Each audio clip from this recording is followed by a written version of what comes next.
No soy una de esas personas a las que les gusta ir de caza para conseguir trofeos y fotos en las redes sociales.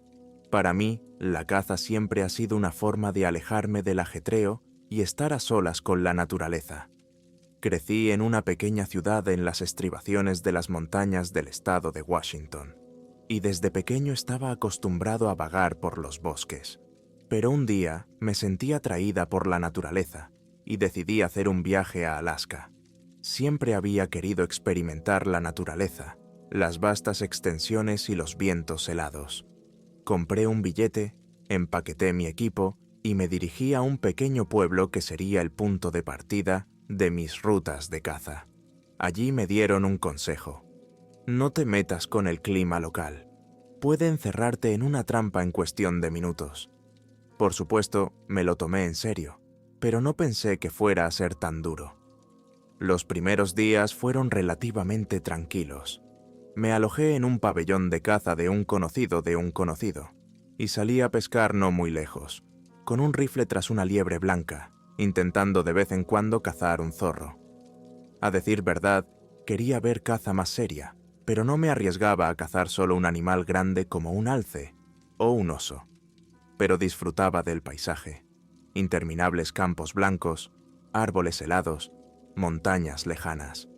El sol, aunque bajo, seguía dando color a este mundo de hielo. Pero cuanto más me adentraba en el terreno, más sentía su imprevisibilidad. El viento podía soplar de repente, la nieve me golpeaba dolorosamente en la cara y la ventisca lo convertía todo en un manto blanco. Una mañana me desperté y sentí que mi corazón me pedía una salida más larga. Quería conocer un valle remoto del que me había hablado un cazador del pueblo. Me dijo que a veces había lobos y que incluso podía encontrarse con un carnero de las nieves. Pero no es fácil llegar hasta allí. Los caminos están arrasados, los mojones se pierden entre los puertos. Pensé, bueno, no soy un niño, tengo experiencia y el navegador GPS me ayudará. Ingenuamente, no tuve en cuenta que aquí a veces se estropea cualquier aparato. Salí en moto de nieve por la mañana. Al principio todo iba según lo previsto. El sol me animaba, el navegador me indicaba el camino. A la hora de comer, ya estaba al pie de una cresta baja, detrás de la cual empezaba el famoso valle. Sin embargo, el tiempo empeoró de repente. El cielo se cubrió de nubes grises. El viento arreció y pronto una ventisca me cortó por completo la visibilidad. Me di cuenta de que las cosas iban mal. Di media vuelta para regresar, pero no encontraba ningún punto de referencia conocido. El GPS empezó a colgarse y a mostrar tonterías. Intenté esperar al abrigo de las rocas, pero la nieve seguía aumentando. Estaba claro, me había perdido.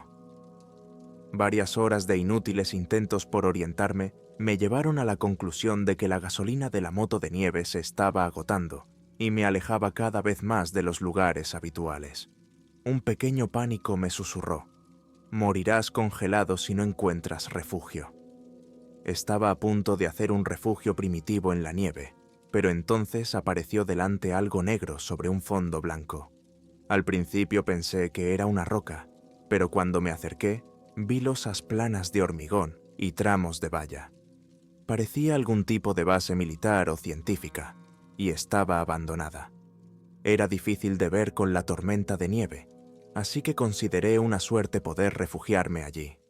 Efectivamente, entre los ventisqueros pude ver algunos edificios rodeados por una valla medio podrida. Encontré un resquicio y aparqué la moto de nieve bajo la protección del muro, para que no se cubriera de nieve. Luego fui a echar un vistazo a la base. No había ni un alma. Las paredes estaban en mal estado. Muchas de las puertas no tenían bisagras. Algunas torres parecían a punto de derrumbarse. En algunos lugares se veían antenas y cables metálicos. Tenía la impresión de estar en una antigua base militar que no se utilizaba desde hacía mucho tiempo. ¿Pero de quién? ¿Americano? Tiene sentido, Alaska, aunque nunca había oído hablar de instalaciones de este tipo abandonadas aquí. Decidí no molestarme con las preguntas ¿cómo y por qué por el momento. sino tratar de encontrar un lugar donde pudiera esperar a que pasara el tiempo. Uno de los edificios parecía tener el tejado relativamente intacto. Empujé la enorme puerta, que crujió, y me dejó entrar. Me llegó a la nariz un olor rancio, mezcla de polvo, óxido y productos químicos viejos. Aún así, hacía mucho más calor dentro que fuera. Encendí la linterna, estaba oscureciendo rápidamente y vi un pasillo que se adentraba en el interior. La pintura de las paredes estaba desconchada y había cables colgando por algunos sitios. Lo primero que pensé fue: busca una habitación sin corrientes de aire y duerme allí, ya que no hay más opciones. Recorrí el pasillo mirando los carteles de las puertas. Laboratorio 1. Hacía tiempo que todas habían sido saqueadas o simplemente estaban desiertas. Había cajas de botes vacíos tiradas en un almacén y algunos instrumentos cubiertos por una gruesa capa de polvo en otro. Resultaba extraño pensar que alguna vez hubiera habido actividad aquí. Finalmente, llegué a una gran sala que parecía una zona de trabajo general. Mesas largas, sillas volcadas y mapas en las paredes. Pude ver que alguien los había derribado, dejando restos. Por el aspecto del conjunto lo determiné. La base fue abandonada hace mucho tiempo, probablemente en los años 80 o 90. Pero, deambulando por esta sala, de repente me topé con algo que me hizo desconfiar. Sobre una de las mesas había una carpeta con documentos, bastante fina, aunque polvorienta, pero no desmenuzada en cenizas como muchas. La cogí con cuidado y la hojeé. Los documentos eran sorprendentes. Las primeras páginas contenían informes sobre el Proyecto Vector, un nombre oscuro que se dedicaba al desarrollo de tecnologías para controlar los procesos atmosféricos. En palabras sencillas, había cálculos sobre cómo influir en el clima con la ayuda de ciertos equipos. Me negué a creerlo. ¿Control meteorológico? Eso es una gilipollez. Pero el membrete y la etiqueta de secreto parecían oficiales. A medida que leía, quedaba claro que algún equipo científico, con el apoyo de los militares, intentaba crear tormentas artificiales y precipitaciones controladas. ¿Por qué? Probablemente con fines militares y estratégicos. No tenía ni idea de que estos experimentos en Alaska pudieran haber llegado tan lejos. Los informes decían de los problemas. Los sistemas son inestables y encenderlos provoca picos meteorológicos anormales. Al final del expediente había unas cuantas hojas sobrantes, escritas a mano en un estilo más personal. Tenemos que parar el proyecto. Estamos perdiendo gente. Empiezan a alucinar, a tener pesadillas. La tecnología está fallando. Al leer esto sentí frío, y no solo por el invierno. Recogí la carpeta y salí de la habitación para seguir buscando un lugar adecuado para dormir. Por el camino encontré algo que parecía un comedor con grandes ventanales, tras los cuales la ventisca hacía estragos. Era un sitio estupendo. Una habitación amplia para extenderme, encender un hornillo portátil y mantenerme caliente. Tomé un tentempié de mis raciones de sobra, me tapé con una manta y empecé a pensar qué haría por la mañana. El plan era esperar a que mejorara el tiempo e intentar regresar en moto de nieve. Quizá me llevara un par de papeles como recuerdo. Sin embargo, el descanso nocturno no llegó. Cerca de la medianoche, mis sentidos, me pareció oír un sonido silencioso procedente del pasillo. Era como un arañazo sobre metal. Me puse tenso. ¿Serán ratas? Suele pasar en sitios así. Escuché. El sonido se repetía, pero más cerca. Me levanté, cogí una linterna y una pistola. No sé qué esperaba, y salí al pasillo. Estaba oscuro. Solo mi débil haz iluminaba las paredes desconchadas. Caminé despacio, intentando no hacer ruido, aunque el suelo crujía bajo mis pies. Me volví hacia el almacén desde el que me había asomado antes. Nada. Pero cuando me volví, oí pasos detrás de mí. Me di la vuelta y no había nadie. Solo un ligero eco. Volví a la sala común donde había visto las mesas, y con la linterna vi que una de ellas se había movido de su sitio. Parecía como si yo mismo la hubiera golpeado, pero no fue así. Tenía una sensación de inquietud. ¿Podría haber alguien más aquí? ¿Un vagabundo? ¿Un loco? ¿Un saqueador? Aunque la base está abandonada, todo es posible. Llamé en voz baja. ¿Quién está aquí? No soy el enemigo. No hubo respuesta. Volví al comedor, sintiendo un escalofrío en la nuca. Quería envolverme aún más en la manta, pero no podía dormir. Me quedé tumbado con los ojos abiertos, sujetando la pistola bajo el brazo. Aproximadamente 1 hora después, se oyó otro ruido, ahora un ruido claro, como un raspado, y pasos, pesados, como si arrastraran algo por el suelo. Me levanté de un salto y apunté con la linterna hacia el pasillo. Y juro que, por un momento, una sombra parpadeó al final del pasillo, sin rostro ni silueta, pero parecía alta, inhumana.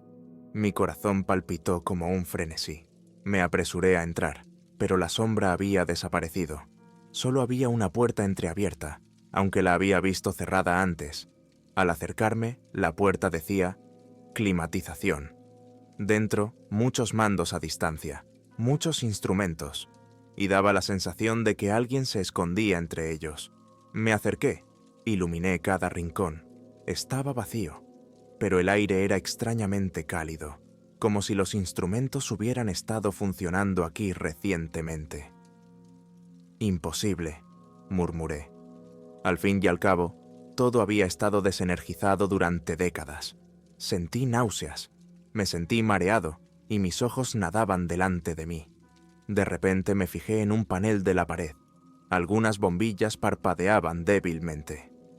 ¿De dónde viene la energía? Pulsé un botón, pero no hubo respuesta. Entonces vi otro panel. Me di cuenta de que formaba parte del mismo sistema de control meteorológico. ¿Cómo podía estar funcionando ahora? ¿O es tensión residual? Volvió a oírse otro crujido, esta vez justo detrás de mí.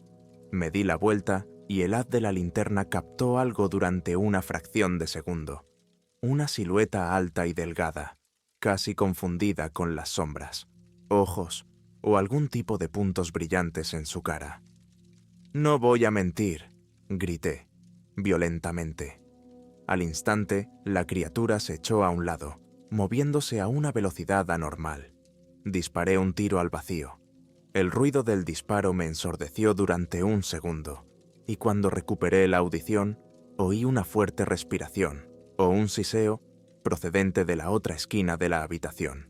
No sabía cómo reaccionar, correr o seguir disparando.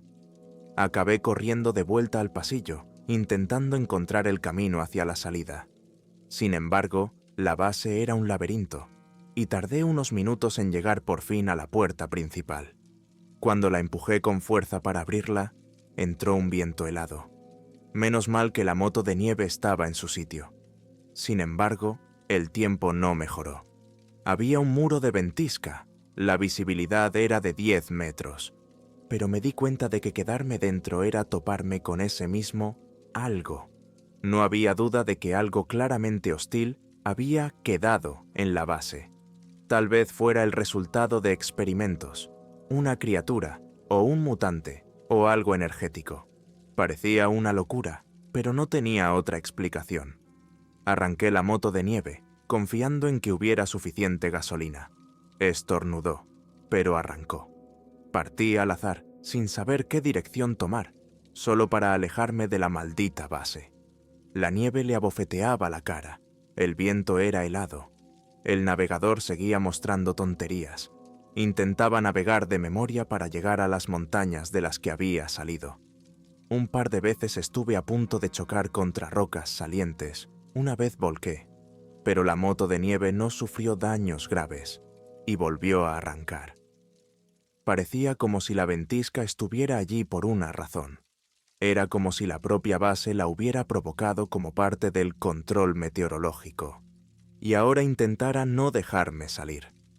Me reprendí por fantasear, pero en el fondo creía que aquellos experimentos podían haber generado una energía que aún hoy funcionaba. Quizá las personas que lo habían hecho Habían sido asesinadas o habían muerto, pero la energía permanecía, viviendo, generando un monstruo que recorría los pasillos y provocaba tormentas anormales. Unas horas terribles de lucha contra la nieve. Y ahora, al amanecer, vi un hueco familiar entre pinos lejanos. El motor empezaba a toser, la gasolina casi se agotaba. Pero llegué a una zona boscosa que conocía. Un poco más adelante encontré un sendero apenas perceptible y lo seguí hasta el pabellón de caza donde me había alojado antes. Cuando entré, estaba agotado. Las piernas no me aguantaban y psicológicamente estaba al límite. Tuve suerte. En el pabellón había un trampero conocido, que había regresado el día anterior.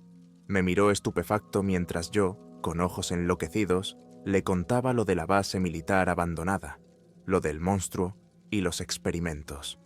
En realidad no me creyó, pero se dio cuenta de que hablaba en serio. Parecía demasiado desesperado. Me ayudó a entrar en calor, me dio té caliente.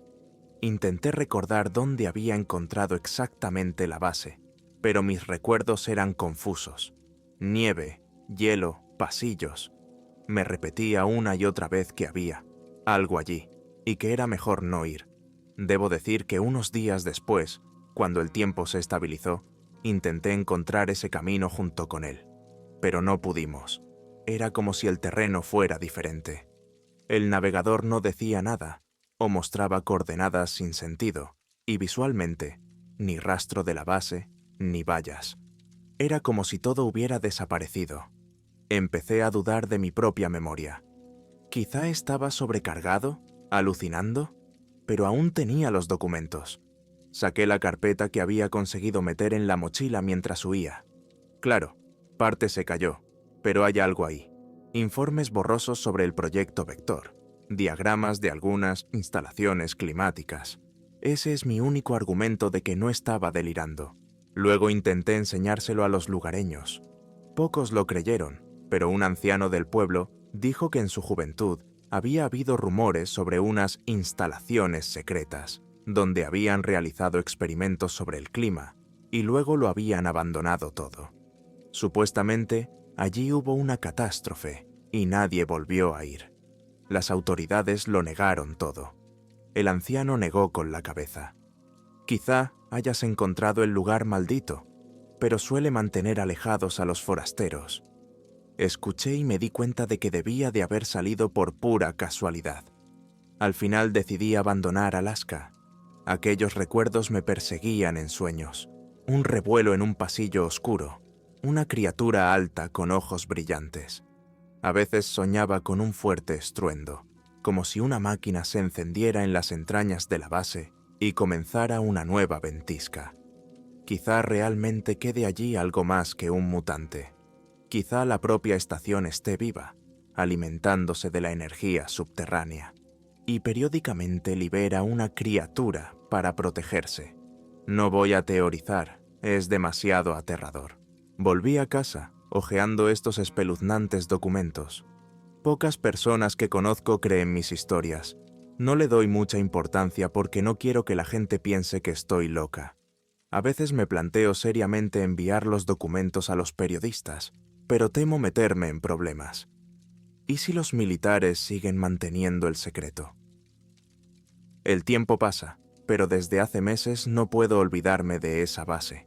Cada vez que cae la nieve, tengo una sensación de inquietud en el alma. Recuerdo que en aquella época los documentos hablaban de un proyecto de creación de ciclones locales y de pruebas con organismos vivos. Me imagino qué métodos se empleaban para someter a la naturaleza. Quizá eso fue lo que llevó a la criatura que conocí. ¿Y si es el resultado de experimentos genéticos, capaz de adaptarse al frío extremo y alimentarse de energía? También me pregunto si esta estación podría volver a ponerse en marcha si alguien la encontrara y averiguara cómo hacer funcionar el equipo.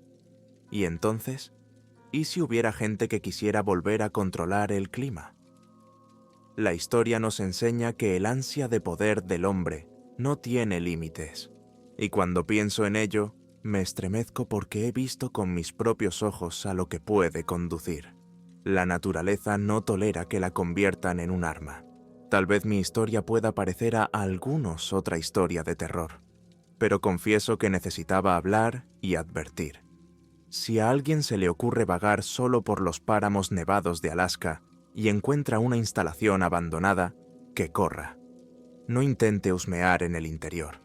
Estos pasillos no solo esconden recuerdos de experimentos de hace mucho tiempo, sino también una amenaza activa. Nunca volveré a ser el mismo. Cuando oigo el aullido del viento fuera de mi ventana por la noche, sigo pensando que oigo el mismo raspado de los pasillos, los mismos pasos pesados y los ojos amarillos que me miran desde la oscuridad. Así es como vivo. Y me pregunto si era mejor morir en una ventisca que guardar este terrible secreto en mi memoria. Pero ahora que estoy fuera, al menos debería hablar de ello. Después de todo, si esta base no es la única, quién sabe qué otro regalo han preparado los militares, jugando con las fuerzas de la naturaleza. Si mi advertencia impide que al menos un curioso se adentre por estos pasillos, entonces no he escrito todo esto en balde. Ni yo mismo volveré a Alaska. Probablemente no. Tal vez solo si reúno un equipo, tomo algunas armas serias y vuelo este lugar. Pero esa es mi fantasía. Todo lo que puedo hacer es seguir adelante, ser cauteloso y esperar que esa criatura se quede ahí fuera en la oscuridad helada. Al menos, a veces tengo la extraña sensación de que puede salir y venir a por mí. Después de todo lo que he visto, ya nada parece imposible. Y el tiempo en Alaska puede ser extraño a veces. Tormentas repentinas o temperaturas bajo cero. Tal vez todavía están haciendo su magia en la base, y yo soy solo un espectador que sobrevivió. Y, sinceramente, la idea no me hace sentir más calor, sino escalofríos.